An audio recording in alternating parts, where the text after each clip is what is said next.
Hello Virgo, Sun, Moon, Rising, and Venus signs. Kamusta kayo? Sana po ay nasa mabuti kayong kalagayan. Welcome back po sa Star Tarot at kung bago kayo rito, welcome din po kayo. Please subscribe, like, share my videos, and leave me a comment kung nakaresonate kayo. Thank you.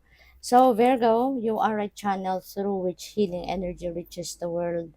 So po pwede na kayo ay isang healer, Virgo.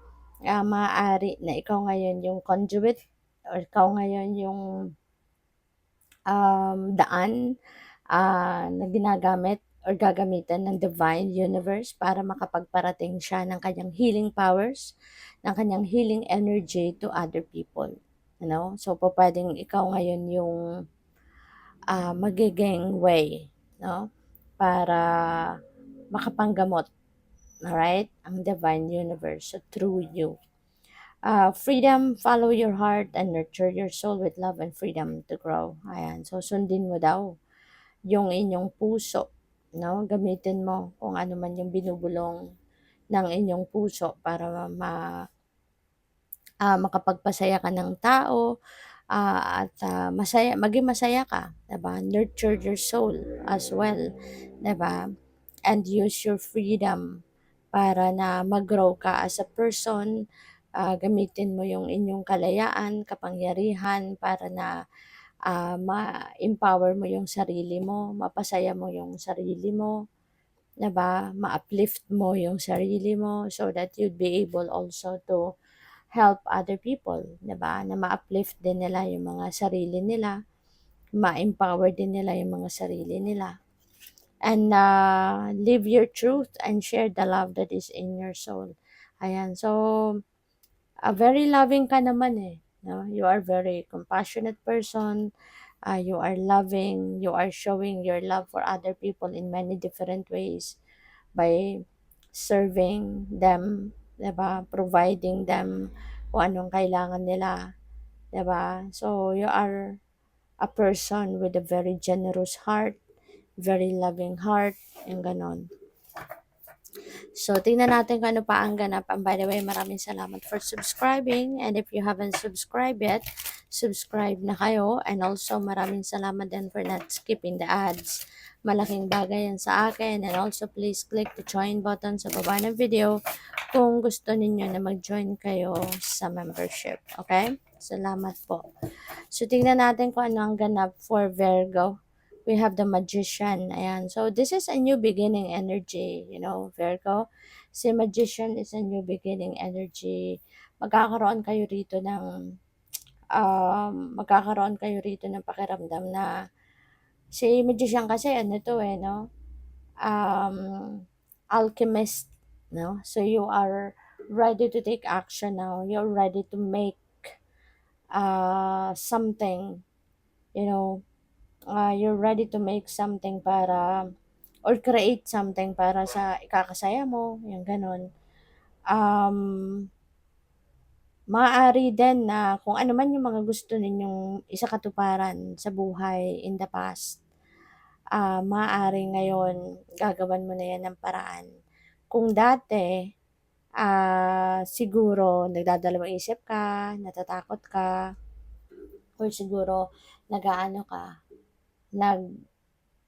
tawag dito, yung yung parang ano ka, kapag gusto mo na pero kapag gagawin mo na, umaatras ka. Yung gano'n, nagpo-procrastinate ka. Kung dati gano'n ang ganap, kaya maaaring wala kang nagagawa, maaaring hindi mo na naisasakatuparan yung mga gusto mo kasi yun nga, no, na natitigilan ka or umaatras ka. Pero ngayon, maybe, kasi ito parang very excited siya, no? Maaari, no, na ngayon parang maglalakas ng loob ka na gawin ang mga bagay na gusto mong gawin or isakatuparan ang mga bagay na gusto mong isakatuparan. So, probably, ngayon, nabubuhayan ka ng loob. Maaaring nabubuhayan ka ng loob, na-inspire ka sa ngayon na gawin ang paraan, gawin ang mga bagay na gusto mong gawin, no? So, pwede, nakikita mo na yung mga kakailanganin mo nandiyan dyan sa paligid mo. Kaya mas lalo kang ginaganahan siguro So we have the Hermit. This is your energy. So before you take any action, siguro it's best if you are going to uh, take some time para na makapag-isip-isip, makapagnilay-nilay, makapagmuni-muni. Aside from siguro for you to be able to rest muna, aside from that, siguro kailangan mo talaga na magdiskarte. Kailangan mo pag-isipan mabuti yung diskarteng gagawin mo para tuloy-tuloy, no? Tuloy-tuloy na yung trabaho mong ito or tuloy-tuloy na yung mga steps na gagawin mo, yung actions na gagawin mo para kapag planado kasi, 'di ba? So at least systematic na yung mga bagay na gagawin mo. Kaya mas maganda na mag-isip-isip muna, pagplanuhan mong maigi before you take any action para sigurado kang wala ka nang iisipan pa, 'di ba? So what else? We have Nine of Wands, and you also need to be protective of your plans. 'Di ba? Kung meron ka ng plano, wag mo muna 'tong ikukuwento or sasabihin sa iba kasi you never know kung sino dito yung pupuwedeng magsabotahe sa'yo, sino dito yung naiinggit sa'yo, sino dito yung pupuwedeng, manloko sa'yo. Kaya mas maganda 'no, na kapag sinimulan mo na, hayaan mo na lang yung tao, 'di ba? Maka-recognize na, "Oh, wow, nagsimula na siya mag-take action." 'Di ba? Gugulatin mo na lang yung mga tao. Wag ka ng magkuwento sa kanila na kung ano yung plano mo. 'Di ba? So, mas maganda yon nagulatin mo na lang sila, 'di ba? Kung ano man ang maging reaction nila, it's not your problem anymore, 'di ba? So, basta magtutuloy-tuloy na lang. That is one way of protecting your plans. That's one way of protecting yourself, 'di ba? Kasi minsan kapag kinikwento natin sa iba na ganito yung plano ko, ganito yung pangarap ko, ganito yung goal ko, 'di ba? Minsan may mga taong evil, 'di ba? Gagawan ka ng gagawan ng paraan para masabotahe ka, gagawa ng paraan para hindi matuloy yung plano mo. Kasi hindi natin maiwasan may mga taong naiinggit, 'di ba? May mga taong ayaw ng mga ibang tao nakikita nila umaangat sa buhay. So, just to protect yourself, protect your plans, your goals, your dreams, so just keep it close to your heart. So, what else? We have the Fool. So, yun, meron ka ngang gagawin bago. You are definitely going to take action towards something new in your life.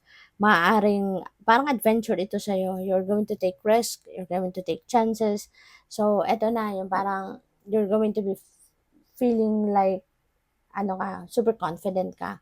Maging super confident ka about something dito, no? Kaya gagawin mo yung lahat para gawan ng paraan, 'di ba, sa ngayon. So, kung ano man ito, iba-iba 'yan, depende sa inyong sitwasyon. Pupuwedeng bagong bagong trabaho, bagong career path, bagong business venture. So, it could be anything. But definitely, you are ready now to take risk. You are ready to take action. So, good luck. Thank you for watching. Love and light. Namaste.